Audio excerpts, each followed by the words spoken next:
The gunshot echoed across the dusty plains, sending a flock of startled birds into the air as Hannah Nelson clutched her 2-year-old son tighter to her chest. Her heart pounded against her ribs as she crouched behind the weathered barn, the splintered wood digging into her back. The Arizona Territory in 1885 was no place for a woman alone, especially one with a price on her head for a crime she didn't commit. Hannah's breathing came in short, panicked gasps as she pressed her palm against little William's mouth, silencing his whimpers. The sound of approaching hoofbeats sent ice through her veins. They had found her. After 3 days of running, sleeping in abandoned shacks and stealing food from farmhouses, her luck had run dry in the small settlement of Castle Dome. The hoofbeats slowed, and Hannah could hear the creak of leather as the rider dismounted. She squeezed her eyes shut, pressing herself harder against the barn. William squirmed in her arms, uncomfortable and hungry. "I know you're back there, madam," a deep voice called out. The accent was different from the men who had been pursuing her, softer, with a hint of Texas drawl. "I'm not looking to cause you any harm." Hannah remained frozen, one hand still covering her son's mouth. The stranger's boots crunched on the sun-baked earth as he approached slowly. "You can come out," the man said, his voice gentler now. "You're safe, I promise." Something in his tone, a warmth, a sincerity, made Hannah hesitate. After days of running, her legs ached and her son needed proper food and rest. Slowly, she shifted William to her hip and peered around the edge of the barn. The man stood several yards away, his hands raised in a peaceful gesture. Tall and broad-shouldered, with sun-bronzed skin and eyes the color of the desert sky at dusk. His clothes were dusty from the trail, a worn leather vest over a faded blue shirt, chaps over denim pants, and a wide-brimmed hat that cast shadows across his face. A silver star gleamed on his chest. "My name's Adam Harrington," he said. "I'm the sheriff of Castle Dome. And I reckon you and your boy could use some help." Hannah studied his face, searching for any sign of deception. Her experience had taught her that men with badges couldn't always be trusted. "How do I know you won't just hand me over to them?" Adam's expression darkened. "Hand you over to who, madam?" "The men who have been tracking me." Hannah shifted William higher on her hip. "3 of them, from the Davidson ranch." Recognition flashed in Adam's eyes, and Hannah's heart sank. Everyone in this part of the territory knew the Davidsons. Their sprawling cattle empire had bought more than a few lawmen. "I don't work for the Davidsons," Adam said firmly. "Never have, never will." He took a slow step forward. "Now, how about you and your boy come with me? My deputy's wife runs a boarding house in town. You can get cleaned up, have a hot meal." Hannah hesitated. William whimpered against her shoulder, his small body trembling from exhaustion and hunger. What choice did she have? "I'm Hannah," she said finally. "Hannah Nelson, and this is William." Adam nodded, a small smile softening his weathered features. "Pleasure to meet you both. My horse is just around front. Can you ride?" "Yes," Hannah replied, though the thought of climbing onto a horse in her weakened state seemed daunting. Adam seemed to read her thoughts. "I'll help you up. You can hold onto your boy and I'll walk alongside, lead the horse into town." True to his word, Adam helped Hannah onto his chestnut mare, then handed William up to her. The horse was steady beneath them as Adam took the reins and began the walk toward Castle Dome, a small settlement nestled in the shadow of the mountains. "How long have you been running?" Adam asked, his voice low. Hannah stroked William's hair as he dozed against her chest, finally feeling safe enough to sleep. 3 days. Before that, I worked at the Davidson ranch for nearly 2 years. She swallowed hard. I was Mr. Davidson's housekeeper." Adam's jaw tightened. "And now?" "Now I'm accused of stealing a valuable pocket watch and $200, Hannah said bitterly. Davidson's wife lost them, or more likely, she misplaced them and needed someone to blame, and they sent men after you for that." Adam's voice was skeptical. Hannah hesitated, weighing how much to tell this man she barely knew. "It's more complicated than that." Adam glanced up at her, his eyes searching her face. "Usually is." They continued in silence as the sun began to set, painting the desert landscape in hues of orange and purple. Castle Dome came into view, a main street with a handful of buildings on either side, a church steeple rising above the others. "It's not much," Adam said, "but it's home." Hannah took in the sight of the small town with its wooden buildings and hitching posts. It looked peaceful, ordinary. A far cry from the opulent Davidson ranch house with its imported furniture and silver candelabras. "The boarding house is just there." Adam pointed to a 2-story building with a wide porch. "Martha Baker runs it. Her husband Tom is my deputy." As they approached, a round-faced woman with graying hair stepped onto the porch, wiping her hands on her apron. Her eyes widened at the sight of Hannah and the child. "Adam Harrington, what have you brought me?" she called, but her tone was warm, curious rather than accusatory. "Evening, Martha. This is Hannah Nelson and her son William. They need a room and a hot meal if you can manage it." Martha's gaze swept over Hannah's dirt-streaked face and torn dress, then to the sleeping child in her arms. Her expression softened immediately. "Of course. Bring them in, bring them in." Adam helped Hannah down from the horse, steadying her when her legs threatened to give way beneath her. William stirred but didn't wake as they followed Martha into the boarding house. The interior was simple but clean, with a large table in the dining room and a staircase leading to the upper floor. "You poor dears," Martha clucked, leading them to a small room off the kitchen. "Let me draw you a bath, and I'll find some clean clothes. Dinner will be ready in about an hour." Hannah felt tears sting her eyes at the woman's kindness. "Thank you. I don't have much money." "We'll sort that out later," Adam said firmly. "For now, just get cleaned up and rested." Martha disappeared to prepare the bath, leaving Hannah alone with Adam. The sheriff shifted uncomfortably, adjusting his hat in his hands. "I'll be back in the morning," he said. "We can talk more then if you're willing, about the Davidsons and why you're running." Hannah nodded, exhaustion washing over her. "Thank you, Sheriff." "Adam," he corrected gently. "Just Adam is fine." After he left, Hannah sank into a chair, William still sleeping against her shoulder. For the first time in days, she allowed herself a moment of hope. Perhaps they were safe, at least for now. Martha returned to show her to a small bathroom where a steaming tub awaited. The older woman insisted on holding William while Hannah bathed, and provided clean clothes for both of them, a simple blue dress for Hannah that was slightly too large, and one of her grandson's outgrown shirts for William. Dinner was beef stew and freshly baked bread, served at the large dining table shared with 4 other boarders, a railroad surveyor, an elderly couple, and a quiet man who Martha introduced as the town schoolteacher. No one asked Hannah any probing questions, following Martha's lead in treating her simply as a weary traveler. That night, in a clean bed with William sleeping soundly beside her, Hannah stared at the ceiling. Sheriff Adam Harrington's face floated in her mind, those kind blue eyes, the gentle way he'd spoken to her. But trust wasn't something Hannah gave easily, not anymore. Not after what had happened at the Davidson ranch. Tomorrow, she would have to decide whether to tell him the whole truth. About Richard Davidson's son, Emmett. About the things he'd done and threatened to do. About why she had really run. Morning came with the smell of coffee and bacon. William woke bright-eyed, the resilience of childhood already helping him bounce back from their ordeal.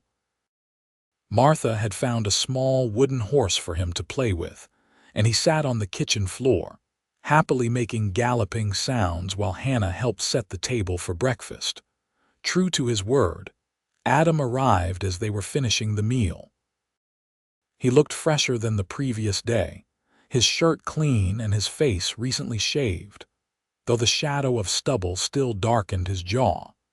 He accepted a cup of coffee from Martha and sat across from Hannah at the now empty table, the other boarders having departed for their daily activities. "How are you feeling this morning?" he asked. "Better," Hannah admitted. "Thank you for bringing us here." Adam nodded, taking a sip of his coffee before setting the cup down carefully. "I rode out to the edge of town last night, kept watch for a while, no sign of anyone following you." Relief washed over Hannah, though she knew it might be temporary. "They won't give up so easily." "No," Adam agreed. "The Davidsons aren't known for letting things go." He leaned forward slightly. "Which is why I need to know what really happened, Hannah, all of it." Hannah glanced at William, still absorbed in his play. She lowered her voice. "It wasn't just about a missing watch and money. Those were excuses. I figured as much." Hannah took a deep breath. "Emmett Davidson, that's Richard's son, he took an interest in me, the wrong kind of interest." Adam's expression hardened. "Did he hurt you?" "He tried," Hannah said, her voice barely above a whisper. "More than once. I managed to fight him off, but the last time—" She swallowed hard. "The last time, he said if I didn't give in, he'd start coming after William instead. Said he'd make sure my boy had an accident. That's when I knew we had to leave." Adam's hands clenched into fists on the table. "And the theft accusation. Mrs. Davidson never liked me. She thought I was trying to seduce her husband." Hannah gave a bitter laugh. "As if I'd want anything to do with either of them. When Emmett told her I'd rejected him, she was all too happy to accuse me of theft." "So you ran," Hannah nodded. "In the middle of the night, I took what little money I had saved in William's clothes, nothing else." Adam was quiet for a long moment, studying her face. "The Davidsons have influence, but not here in Castle Dome. This isn't their territory." "Nowhere is safe from them," Hannah said, the fear evident in her voice. "Richard Davidson has friends in the territorial government, business partners in every town. If they find us—" "They won't," Adam said firmly. "Not if I have anything to say about it." Hannah wanted to believe him. This man, with his steady gaze and quiet confidence, seemed different from other lawmen she'd encountered, men who were all too willing to look the other way when the wealthy and powerful broke the law. "What about your deputy?" she asked. "Can he be trusted?" "Tom Baker is as honest as they come," Adam assured her. "But for now, we'll keep this between us. The fewer people who know you're here, the better." Hannah nodded gratefully. "What should I do now?" "Stay here, rest.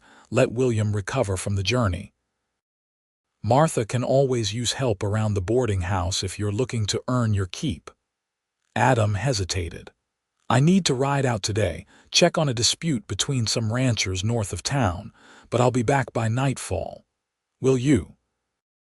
Hannah paused, unsure how to phrase her request without sounding ungrateful.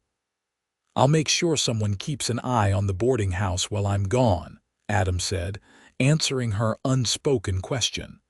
"You have my word."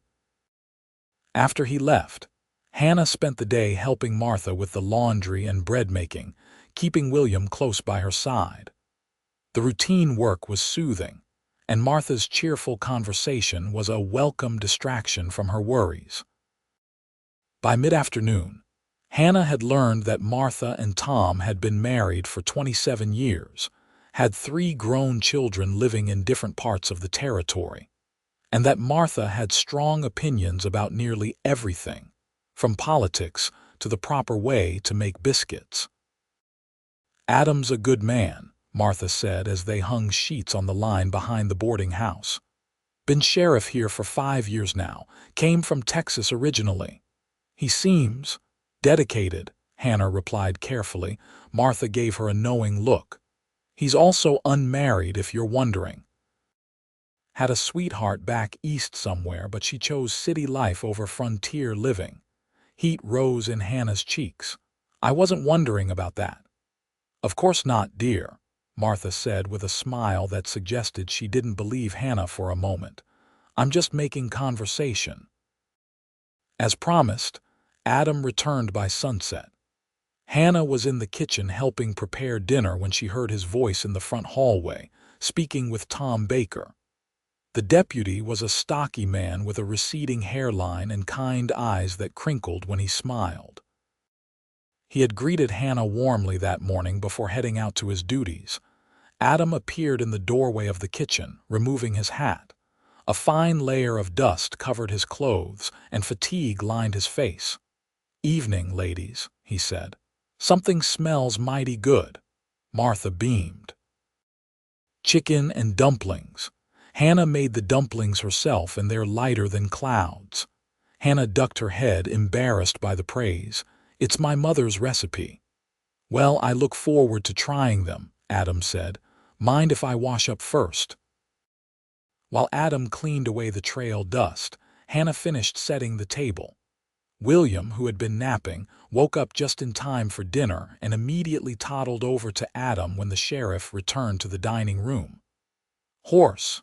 William exclaimed, pointing at Adam's boots with their spurs. Adam laughed, a rich sound that filled the room. "Not quite, young man, but I do have a horse. Maybe tomorrow I can show him to you if your mama says it's all right." William turned to Hannah with pleading eyes. "Horse, mama, please." Hannah couldn't help but smile. It had been so long since she'd seen genuine excitement in her son's face. "We'll see. If you eat all your dinner." The meal was pleasant, with conversation flowing easily between the four adults while William focused intently on mastering the use of his spoon. Adam praised the dumplings as promised, and told stories about his day that carefully avoided any mention of violence or danger, clearly mindful of the child at the table. After dinner, when William had been put to bed in the small adjoining room Martha had prepared for them, Hannah joined Adam on the boarding house's back porch. The night was cool, stars sprinkled across the vast desert sky like diamonds on black velvet. "No sign of pursuit," Adam said quietly. "But I've asked Tom to send word to some trusted colleagues in neighboring settlements, see if they've heard anything about the Davidsons sending men this way." Hannah wrapped her arms around herself, suddenly cold despite the mild evening. "You're taking a risk, helping us like this." "The Davidsons won't forget it." "I'm not afraid of Richard Davidson or his bullies," Adam replied, his profile strong in the moonlight. "Men like that count on fear to maintain their power. Take that away and they're just men." "Dangerous men," Hannah countered. "Yes," Adam conceded. "But not invincible." He turned to face her fully. "Hannah, I need to ask you something, and I want you to be honest with me." She tensed. "What is it? Are you planning to keep running? Because if you are, I can help you get to California or maybe up to Colorado. Somewhere the Davidsons have less influence." The question caught her off guard. In the chaos of their escape and the immediate need for survival, Hannah hadn't thought much beyond the next day, the next meal, the next safe place to sleep. "I don't know," she admitted. "I hadn't planned that far ahead." Adam nodded slowly. "You could stay here. Castle Dome is small, but it's growing. We need teachers, seamstresses, all manner of skilled people. Martha mentioned you're good with numbers too." "I used to help my father with his accounts," Hannah said. "Before he died." "The general store owner is looking for someone to help manage his books," Adam said. "And there's a small cabin on the edge of town that's been sitting empty since old Mr. Perkins passed last winter. It needs some work, but it could be a home." Hannah stared at him, surprised by the offer and the thought he'd already put into it. "You're suggesting we stay here permanently, even knowing the trouble that might follow us?" "I'm suggesting you consider it," Adam said. "Everyone deserves a place to call home, Hannah, you and William included." His words stirred something inside her, a longing she had suppressed for years. Since her parents' death from influenza when she was 19, Hannah had moved from place to place, taking work where she could find it. The job at the Davidson ranch had been the longest she'd stayed anywhere, and that had ended in disaster. "I'll think about it," she promised. Adam's smile was warm. "That's all I ask." The next few days settled into a rhythm. Hannah helped Martha with the boarding house while keeping an eye on William. Adam stopped by each morning and evening, often bringing small gifts, a piece of candy for William, a book for Hannah that he'd borrowed from the school teacher, wildflowers he'd picked on his rounds. True to his word, Adam introduced William to his horse, a gentle chestnut mare named Penny. The little boy was delighted, especially when Adam lifted him into the saddle and led them around the yard. Hannah watched from the porch, a strange ache in her chest at the sight of her son's joyful face and Adam's patient kindness. On the fourth day, Adam took Hannah to meet Edgar Simmons, the owner of Castle Dome's general store. Simmons was a thin man with spectacles and an air of perpetual anxiety, but he brightened considerably when Hannah demonstrated her skill with his ledgers, quickly identifying several accounting errors. "You're hired," he declared after just 30 minutes. "Can you start tomorrow?" 3 days a week to begin with, more if business picks up come spring. Hannah glanced at Adam, who nodded encouragingly. "Yes, Mr. Simmons, thank you for the opportunity." As they walked back toward the boarding house, Hannah felt lighter than she had in years. "I can't believe he hired me so quickly." "Edgar's been complaining about those books for months," Adam said with a chuckle. "You just solved his biggest headache." He paused, then added, "I was thinking we could look at that cabin I mentioned tomorrow if you'd like. See if it might suit you and William." Hannah stopped walking, turning to face him. "Why are you doing all this for us? You barely know me." Adam's expression grew serious. "When I found you behind that barn, you looked at me with more fear than I've seen in the eyes of outlaws facing the gallows. No woman should live with that kind of terror, especially not one just trying to protect her child." He hesitated, then added softly, "And maybe I recognize something in you that reminds me of myself, someone who's been looking for home for a long time." The honesty in his words touched something deep inside Hannah. "Thank you," she whispered. "Don't thank me yet," Adam said, his smile returning. "Wait until you see the state of that cabin. There's a reason it's been sitting empty." The cabin, as it turned out, was in worse condition than Adam had implied. The roof had a significant leak. One window was completely broken, and the door hung crookedly on its hinges. Inside, dust and leaves covered the floor, and a family of mice had clearly made themselves comfortable in one corner. Hannah searched for a diplomatic word. "A disaster," Adam finished for her. "But the bones are good. Solid walls, decent foundation. And the price is right. The town council just wants someone to take it off their hands." Hannah walked slowly around the small space, one main room with a fireplace, a tiny bedroom, and what had once been a kitchen. Despite the disrepair, she could see the potential. With some work, it could indeed be a home. How much would the repairs cost, she asked. Materials wouldn't be too expensive. Labor is where the cost comes in, but... Adam ran a hand through his hair, looking slightly embarrassed. "I'm pretty handy with tools, so are Tom and a few others in town. We could help." Hannah turned to him, surprised. "You do that. It's how things work out here," Adam explained. "Everyone pitches in. When the miller's barn burned last year, we had it rebuilt in a week." For someone who had spent years relying solely on herself, the concept was both foreign and deeply appealing. A community. People who looked out for each other. "I'd want to pay for the materials," Hannah insisted, "and learn how to do the repairs myself for future needs." Adam's eyes crinkled with amusement. I'd expect nothing less, so what do you think, worth taking on? Hannah looked around once more, then nodded decisively. Yes, it's worth it. The next 2 weeks passed in a flurry of activity. Hannah began her work at the general store, quickly proving her value to Mr. Simmons, who raised her wages after just a week.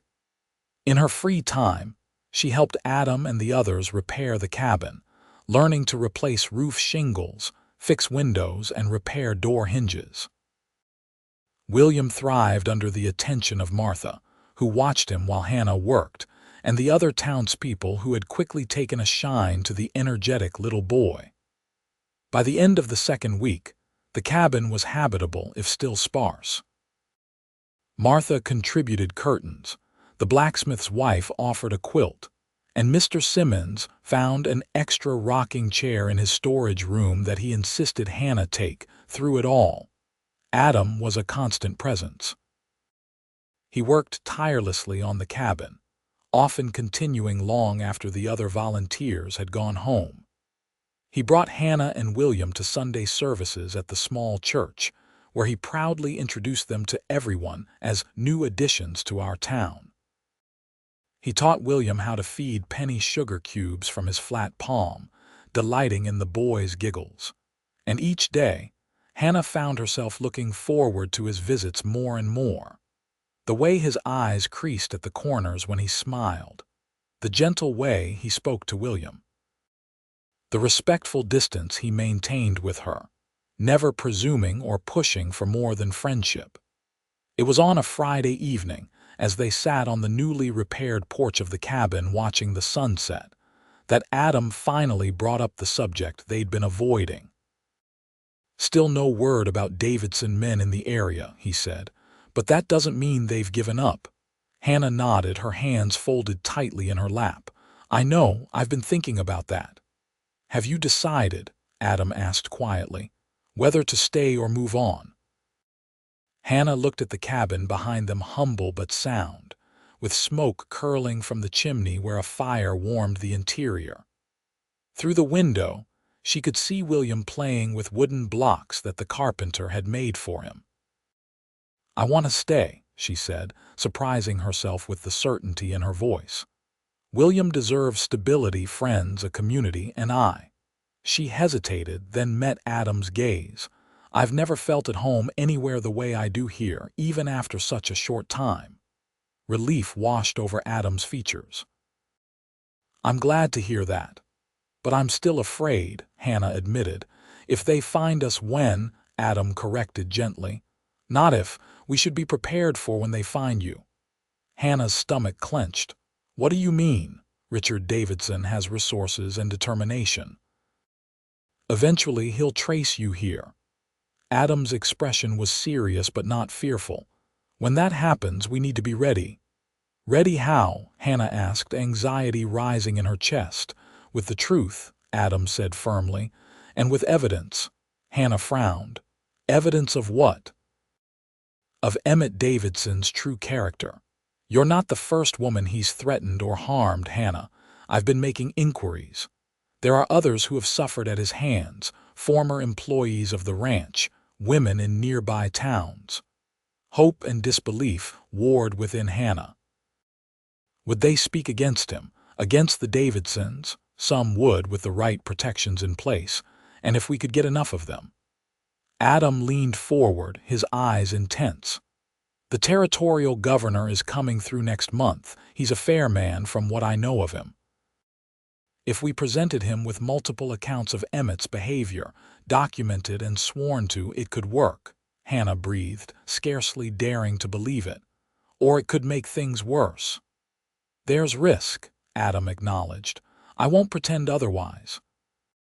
But living in fear, always looking over your shoulder, that's no life, Hannah. Not for you and not for William. Hannah knew he was right. The past weeks had shown her a glimpse of what life could be: steady work, a home of her own, friends, and the growing warmth between her and Adam that neither had put into words yet. All right, she said finally. I'll help you collect these statements, but Adam. She reached out impulsively, touching his hand. Be careful, the Davidsons won't take this lightly. Adam turned his hand to clasp hers. I'm always careful. It's part of the job. The touch of his hand sent warmth spreading through Hannah's body. For a moment, they sat in silence, connected by that simple contact as the last rays of sunlight painted the desert in gold. Over the next week, Adam made several trips to neighboring settlements, returning with signed statements from women who had worked at the Davidson ranch or encountered Emmett in town. Hannah was stunned by the pattern that emerged nearly identical to her own experience, but some with far worse outcomes. 2 women had been seriously injured by Emmett's attentions, and one had lost a baby after he pushed her down a flight of stairs. How has he gotten away with this for so long? Hannah asked, horrified after reading the statements: money, power, the isolation of the victims. Adam's expression was grim. But that ends now. They were carefully organizing the documents in Adam's office when the door burst open. Tom Baker stood there, his face flushed from running. "Riders coming," he said breathlessly. 3 men, Davidson brand on their horses. Hannah felt the blood drain from her face. "William is with Martha," Adam assured her, already reaching for his gun belt. "Tom, get Hannah to the back room, then find Jeb and Marcus. I want them armed and visible." "Adam, don't," Hannah began, but he cut her off. "Trust me," he said, his voice steady. "I've been preparing for this. Just stay out of sight until I come for you." Tom led Hannah to a small back room used for storing supplies and records. Through the thin walls, she could hear boots on the wooden boardwalk, the jingle of spurs, then the office door opening again. "Sheriff Harrington," a voice called, deep with the cultured accent of someone educated back east. "I'm looking for a woman and child. Thieves, I'm afraid. They stole from my father's ranch. And you are—" Adam's voice was neutral, professional. "Emmett Davidson. My father owns the Double D Ranch near Phoenix." Hannah's heart hammered against her ribs. Emmett himself had come, not just his hired men. She pressed her ear to the wall, straining to hear every word. "What exactly was stolen, Mr. Davidson?" Adam asked.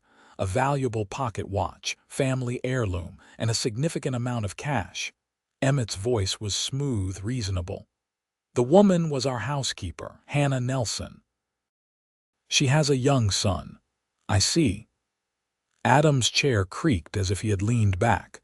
"And you've tracked her all the way to Castle Dome." "We followed her trail to Hayden's Ferry, then lost it, but we've been checking every settlement within 100 miles. "That's quite the effort for a pocket watch," Adam observed, a slight pause. "As I said, it's a family heirloom, very valuable. My mother is especially distraught." "Well, Mr. Davidson, I can assure you that if this woman appears in Castle Dome, I'll be sure to investigate your claims thoroughly." "Appears?" Emmett's voice sharpened. "She's not here already. Castle Dome gets its share of travelers passing through," Adam said evenly. "But no one matching that description has settled here recently." Another voice joined the conversation, deeper, rougher, one of Emmett's men.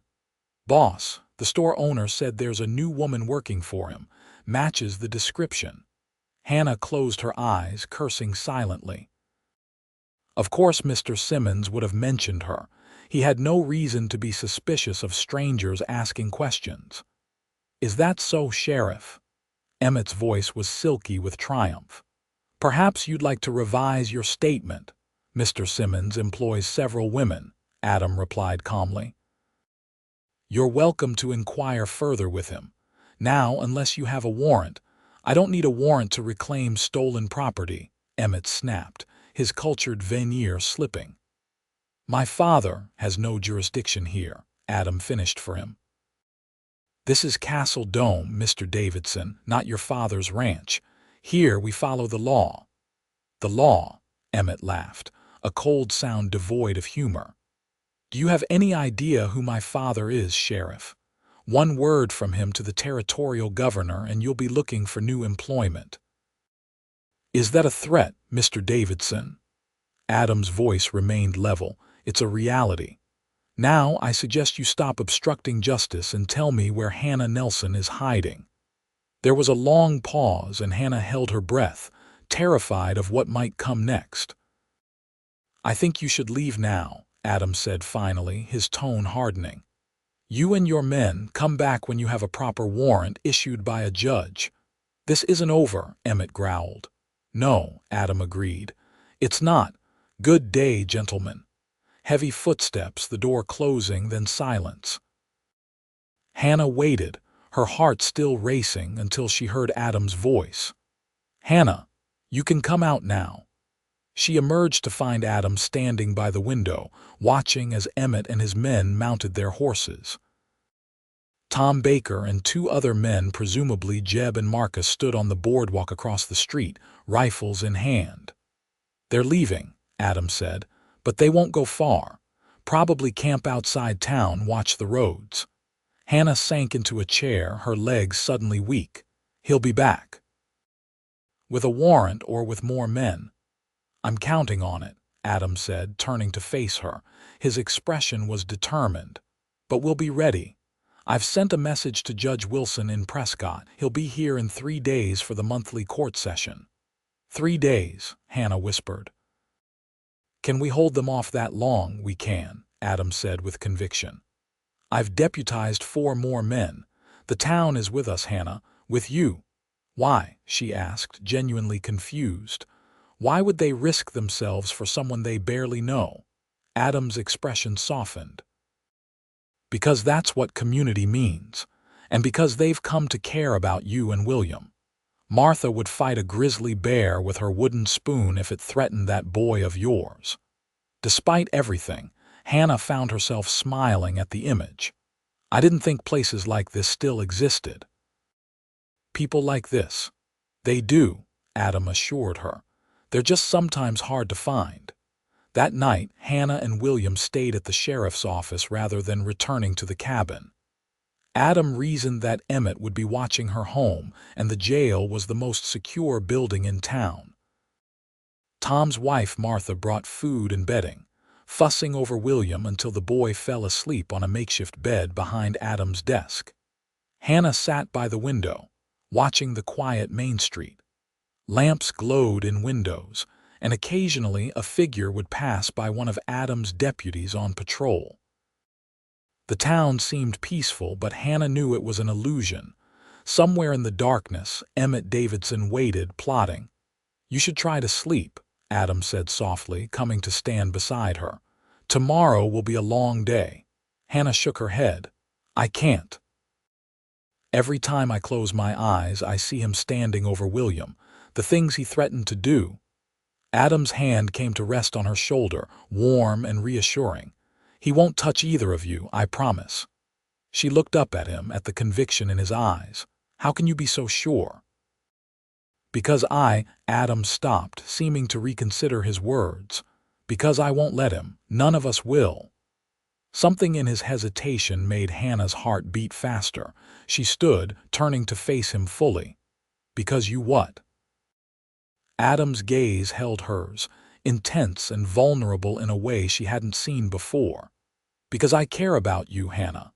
More than I should, perhaps, after knowing you such a short time." The confession hung in the air between them. Hannah felt a flutter in her chest, a warmth that had nothing to do with fear or anxiety. "I care about you too," she whispered, "and it terrifies me." "Why?" Adam asked, his voice equally soft. "Because caring means vulnerability. It means having something to lose." Hannah glanced at her sleeping son. "I already have one vulnerability. I'm not sure I can bear another." Adam's expression was understanding. "I know what it is to be afraid of loss. After my parents died in that flood, and then when Sarah chose Boston over a life with me out here. I told myself it was easier to be alone, safer." "What changed?" Hannah asked. A small smile touched his lips.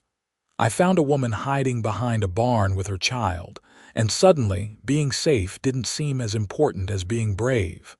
Hannah felt tears prick her eyes. Before she could talk herself out of it, she stepped forward and rested her palm against Adam's cheek. His skin was warm, the stubble rough against her hand. His breath caught, but he didn't move. "I'm not brave," Hannah whispered. "I've been running for so long." "You're the bravest person I know," Adam countered. "You faced down Emmett Davidson to protect your son. You started over in a strange town with nothing but the clothes on your back. That's courage, Hannah." Slowly, carefully, as if afraid she might bolt like a startled deer, Adam leaned down. Hannah raised her face to his, and their lips met in a gentle kiss, tentative at first, then with growing certainty. His hand came up to cradle the back of her head, fingers threading through her hair. When they broke apart, Hannah was breathless, her heart racing for entirely different reasons than fear. Adam rested his forehead against hers. "Whatever happens," he murmured, "we'll face it together." For the first time in years, Hannah allowed herself to believe it might be true. The next morning brought an unexpected visitor. Hannah was helping William with his breakfast when the door to the sheriff's office opened, revealing a tall, elegant woman in a traveling suit. Her silver-streaked dark hair was arranged in a neat bun, and she carried herself with dignified purpose. "Judge Wilson," Adam said, rising quickly from his desk. "I didn't expect you until tomorrow at the earliest." "Your message sounded urgent, Sheriff," the judge replied, removing her gloves. "I decided not to delay." Hannah stared in surprise. This distinguished woman was Judge Wilson. She had pictured an elderly man with spectacles, not this formidable-looking woman in her 50s. Adam seemed to realize introductions were in order. "Judge Eleanor Wilson, may I present Hannah Nelson and her son William." "Hannah, Judge Wilson presides over the territorial circuit court for this district." The judge's keen eyes assessed Hannah. "So you're the young woman causing all this trouble. Or rather, having trouble caused for you, if Sheriff Harrington's letter is to be believed." "Yes, madam," Hannah replied, automatically rising to her feet. "It's an honor to meet you." "Let's reserve judgment on that until we've concluded our business," Judge Wilson said, though there was a hint of warmth beneath her brisk tone. "Now, Sheriff, I understand you have evidence to present regarding Emmett Davidson." For the next hour, Hannah listened as Adam methodically laid out the case against Emmett, the sworn statements from other women, Hannah's own account, and additional testimonies he had gathered from former ranch hands who had witnessed Emmett's behavior. Judge Wilson read each document carefully, her expression growing increasingly grave. When she finished the last one, she removed her spectacles and pinched the bridge of her nose. "This is disturbing, to say the least," she said. "And you believe Davidson is currently in the vicinity?" "Camped just outside town," Adam confirmed. "He's likely trying to secure a warrant from a more sympathetic judge." Judge Wilson's mouth tightened. "I'm well aware of Richard Davidson's influence in certain legal circles. Rest assured, Sheriff, I am not among those who can be bought." She turned to Hannah. "Mrs. Nelson, I must ask the theft accusation. Is there any truth to it?" "No, Your Honor," Hannah said firmly. "I took nothing but my son and our personal belongings." The judge nodded thoughtfully. "In that case, I believe I have grounds to issue a restraining order against Emmett Davidson, prohibiting him from approaching you or your son. As for the theft charges without evidence, they cannot stand." She reached for her writing case. "I'll draw up the necessary papers immediately." Relief washed over Hannah. "Thank you, Your Honor." "Don't thank me yet," Judge Wilson cautioned. "A restraining order is only paper. It won't stop a bullet." "No," Adam agreed grimly, "but it gives us legal grounds to arrest him if he violates it. And it sends a message that Hannah has the law on her side." The judge began writing, her pen scratching across the paper. I'll also issue a summons for Emmett Davidson to appear before me regarding these other accusations. It's time someone held that family accountable." By noon, the documents were complete, signed, and sealed with the official stamp of the territorial court. Adam sent Tom Baker and another deputy to deliver the restraining order and summons to Emmett's camp. "What happens now?" Hannah asked as they watched the deputies ride out of town. "Now we wait," Adam said. "Either Emmett accepts the judge's authority and appears for the hearing tomorrow, or he decides to take matters into his own hands," Hannah finished. "Either way, we're prepared." Adam's confidence was unwavering.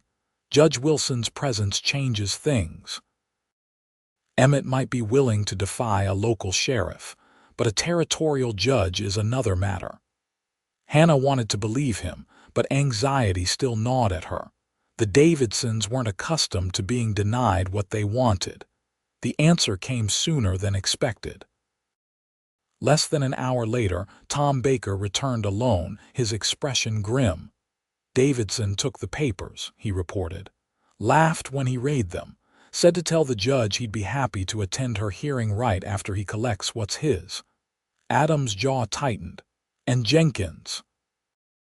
"Davidson's men detained him, said they'd release him after they concluded their business in town." Hannah felt ice in her veins. "They're coming, aren't they?" "Yes," Adam said, already checking his revolver. "Tom, get the judge to the hotel back room, then round up the deputies." "Hannah, you and William stay here with me." "No," Hannah said firmly. "I won't hide while others risk themselves for us." Adam turned to her, his expression torn between admiration and frustration. "Hannah, please, William needs you, and I need to stand up to Emmett once and for all." Hannah met his gaze steadily. "I'll keep William safe, I promise, but I won't cower in a back room while you face Emmett Davidson." Judge Wilson, who had been listening silently, spoke up. "The woman has a point, Sheriff. If Davidson sees her standing with the law, with the community, it sends a powerful message. Predators like him thrive on isolating their victims." Adam looked between the two women, clearly outnumbered. "Fine. But you stay inside with William, and if shooting starts, you get down, understand?" Hannah nodded. "I understand." They didn't have to wait long. Within 20 minutes, hoofbeats announced the arrival of Emmett Davidson and his men, no longer just 3, but nearly a dozen riders. They formed a line across the main street, facing the sheriff's office. Emmett sat in the center on a gleaming black stallion, his expensive clothes and clean-shaven face a stark contrast to the rough appearance of his hired guns. Adam stepped out onto the boardwalk, his badge catching the sunlight. On either side of the street, townspeople had emerged from shops and homes, some visibly armed, others simply standing in silent solidarity. "That's far enough, Davidson," Adam called. "You've been served with legal papers. I suggest you respect them." Emmett's handsome face twisted into a sneer. "Legal papers? From some frontier judge?" He held up the documents, then ostentatiously tore them in half, letting the pieces flutter to the ground. "My father's lawyers will have her removed from the bench within a month." "Then you'll answer to her replacement," Adam replied evenly. "The law is the law, Davidson, regardless of who enforces it. I'm not here to debate jurisprudence with you, Sheriff." Emmett's gaze moved past Adam to the office window, where Hannah stood with William in her arms. "I've come for what's mine." "Hannah Nelson doesn't belong to you," Adam said, his voice hardening. "Neither does her son. And the theft charges are baseless. Judge Wilson has already dismissed them." Emmett laughed, the sound cold and brittle. "This isn't about a pocket watch, Sheriff. It's about respect, about consequences. When someone defies the Davidsons, they pay the price. Otherwise, what's to stop the next servant from getting ideas?" "I have evidence of your crimes, Emmett," Adam said, loud enough for all to hear. Sworn statements from 7 women you've assaulted or threatened. Former employees all willing to testify. For the first time, Emmett looked unsettled. His gaze darted to his men, then back to Adam. Lies, all lies. We both know they're not. Adam took a step forward. It's over, Emmett. You can face justice honorably, or you can add resisting arrest to your charges. Your choice. Emmett's hand moved to his gun. I think I'll make my own justice today. What happened next seemed to unfold in slow motion for Hannah, watching from the window. Emmett drew his pistol, but Adam was faster. 2 shots rang out almost simultaneously. Emmett jerked in his saddle, blood blossoming on his shoulder. Adam staggered but remained standing for a moment. Everyone froze. Then chaos erupted. Emmett's men drew their weapons. The townspeople ducked for cover. More shots rang out. Hannah pulled William to the floor, shielding him with her body as bullets shattered the office window. He began to cry, terrified by the noise and her sudden movement. It's all right, she soothed, though her own heart was racing. We're safe. Adam will protect us. The gunfire continued for what seemed like an eternity but was probably less than a minute. Then an eerie silence fell. Hannah waited, counting heartbeats, afraid to move. Hannah, Adam's voice strained but alive. Are you all right? She raised her head cautiously. We're unhurt. William scared but not injured. Adam appeared in the doorway, clutching his left arm. Blood seeped between his fingers, but he was upright and alert. It's over. Davidson's men have surrendered. Emmett. Hannah asked, her voice barely above a whisper. Wounded, not killed. He'll stand trial. Adam's expression was grim but satisfied.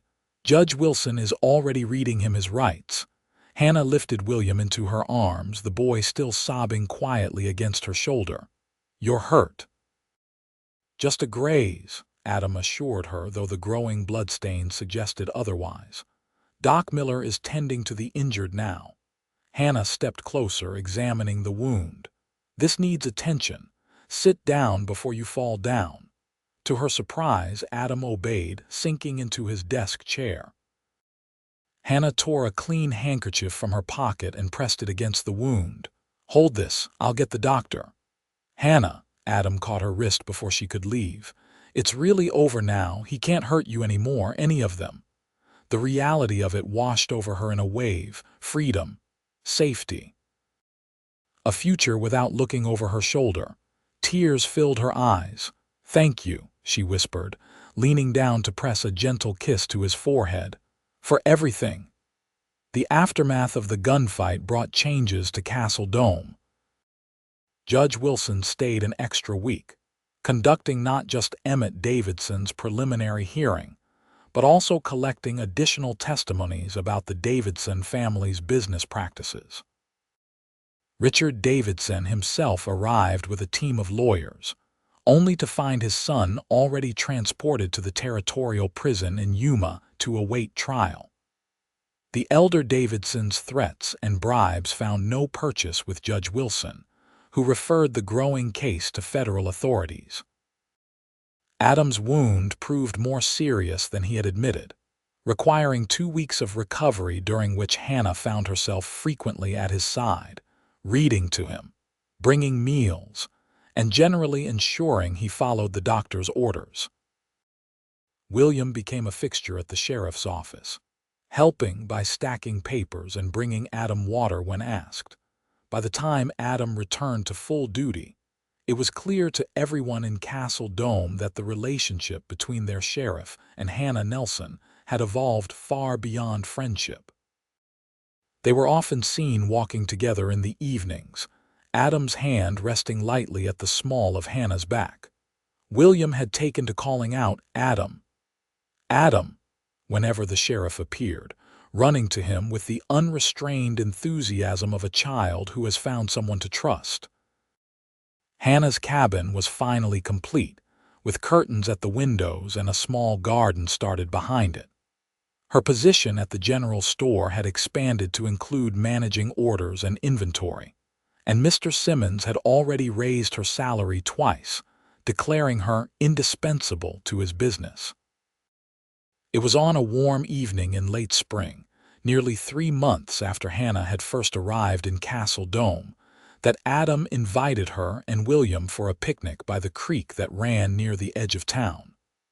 The water was cool and clear, reflecting the golden light of the setting sun. William splashed at the shallow edge, fascinated by the minnows darting between the rocks.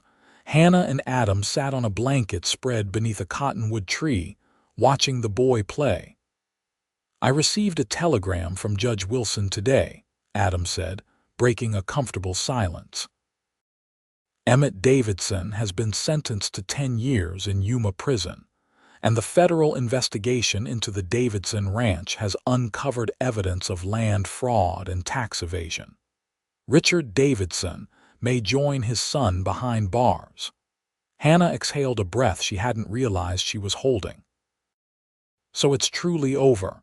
"It is." Adam turned to face her fully. "Which means you're free to decide your future without fear, Castle Dome or elsewhere." Hannah studied his face, noting the uncertainty in his eyes. This strong, confident man who had faced down armed outlaws was nervous about her answer. "I thought I'd made my decision clear," she said softly. "This is our home now, William's and mine." Relief washed over Adam's features. "I'm glad to hear it. Because I've been wanting to ask you something, and it wouldn't make much sense if you were planning to leave." Hannah's heart quickened as Adam reached into his pocket and withdrew a small wooden box. "I know it hasn't been long," he said, his voice uncharacteristically hesitant. "And I'd understand if you wanted more time, but Hannah—" He opened the box, revealing a simple gold band set with a small pearl. "I love you. I love William too, and I'd be honored if you'd consider becoming my wife." Tears sprang to Hannah's eyes. Not tears of fear or sorrow, as had so often been the case in her life, but of joy pure and uncomplicated. "Are you sure?" she whispered. "A ready-made family, a woman with a complicated past. I've never been more sure of anything," Adam interrupted gently. "Your past has made you who you are: strong, compassionate, resilient, and William." He glanced at the boy, who was now attempting to catch a frog with his hands. "William is a gift, Hannah. You both are." Hannah looked at the man before her, his honest eyes, the strength in his hands, the way he looked at her as if she were the most precious thing in the world. After years of hardship and fear, fate had led her to this moment, to this man. "Yes," she said, her voice clear and certain. "Yes, Adam Harrington, I will marry you." His smile was radiant as he slipped the ring onto her finger. It fit perfectly, as if it had always belonged there. Adam leaned forward to kiss her, his lips warm and tender against hers. "Mama, Adam, look!" William's excited voice broke the moment. They turned to see the boy proudly holding a squirming frog in his cupped hands, his face alight with triumph. "That's wonderful, darling," Hannah called. "Be gentle with him now." William nodded seriously, then carefully returned the frog to the creek. He ran toward them, small legs pumping, and threw himself onto the blanket between them. "Are you going to be my papa now?" he asked Adam, his question so direct and unexpected that both adults were momentarily speechless. Adam recovered first, ruffling the boy's hair gently.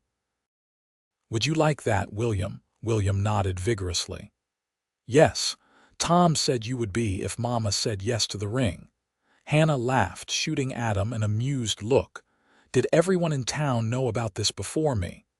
"Only Martha, Tom, and the jeweler in Prescott who made the ring," Adam admitted. "And possibly the Reverend, since I asked him about available dates for the ceremony." "I see you were quite confident in my answer," Hannah teased. Adam's expression grew serious. "Not confident, hopeful." Hannah leaned over William to kiss Adam again, feeling her son's small arms wrap around both of their necks in an exuberant hug. The three of them stayed that way for a long moment, connected, a family forged not by blood but by choice and love. As the sun set over the desert, painting the landscape in hues of gold and crimson, Hannah Nelson, soon to be Hannah Harrington, looked at her son and her future husband and felt a peace she had never known before. The woman who had once hidden behind a barn in terror now stood in the open, loved and protected, part of something larger than herself. Castle Dome was more than a dot on a map, more than a collection of buildings in the vast Arizona territory. It was home. And for the first time since her parents' death, Hannah truly belonged. The wedding took place 2 weeks later, a simple ceremony in the town's small white church. Martha Baker had insisted on making Hannah's dress a lovely creation of ivory satin with lace at the collar and cuffs. William, scrubbed clean and wearing a new suit that made him look like a miniature version of his soon-to-be father, stood proudly beside them, holding the rings on a small velvet cushion. The entire town turned out for the celebration that followed. Tables laden with food filled the main street, which had been swept clean and decorated with paper lanterns and wildflowers. Music from fiddles and guitars filled the air as couples danced beneath the stars. Adam and Hannah swayed together to a slow melody, her head resting against his chest, his arms holding her as if she were the most precious thing in the world. "Happy, Mrs. Harrington," he murmured against her hair. "Happier than I ever thought possible," Hannah replied, lifting her face to his. "Thank you for finding me behind that barn." Adam smiled, his eyes crinkling at the corners in the way she had come to love. "Best day of my life, though I didn't know it then." As the night deepened, William finally succumbed to exhaustion, falling asleep in Martha's lap. The older woman shooed the newlyweds away when they came to collect him. "He's perfectly fine where he is," Martha insisted. "Tom and I will take him for the night. You two need some time alone." Hannah blushed, but accepted gratefully. She and Adam walked hand in hand to their new home, not the small cabin she had repaired, but Adam's house on the edge of town, a sturdy structure with 3 bedrooms, a spacious kitchen, and a wide porch that faced the sunset. "Welcome home," Adam said softly as they crossed the threshold. He surprised her by sweeping her into his arms and carrying her inside, both of them laughing like children. Later, as they lay together in the quiet darkness, Hannah traced the scar on Adam's arm where Emmett's bullet had grazed him. "I was so afraid that day," she confessed. "Not of Emmett, but of losing you." Adam caught her hand and brought it to his lips. "You'll never lose me, Hannah, I promise you that." "Don't make promises you can't keep," she said gently. "Life out here is uncertain, we both know that." "Then I'll promise you this instead," Adam said, his voice serious in the darkness. "Every day we have together I'll make count. I'll love you and William with everything I am. And whatever comes, we'll face it together." Hannah nestled closer to him, her head finding its place on his shoulder as if they had been made to fit together this way. "That's a promise I can believe in." In the years that followed, Castle Dome grew and prospered. The railroad came through, bringing new settlers and opportunities. Adam continued as sheriff, earning a reputation throughout the territory for his fairness and courage. Hannah expanded her role at the general store to become Mr. Simmons' partner when the older man's health began to fail, eventually taking over the business entirely. William grew into a strong, kind-hearted young man who shared Adam's love of horses and Hannah's quick mind. When he was 7, he welcomed a baby sister, Sarah Eleanor Harrington, named for Adam's first love and the judge who had helped bring their family together. 3 years later, a brother joined them, Thomas Baker Harrington, whose godparents were, naturally, Tom and Martha Baker. The Davidson ranch was eventually divided and sold, its corrupt empire dismantled by federal prosecutors. Richard Davidson died in prison, unrepentant to the end. Emmett served his full sentence and disappeared east afterward, his spirit broken by his time in Yuma's harsh conditions.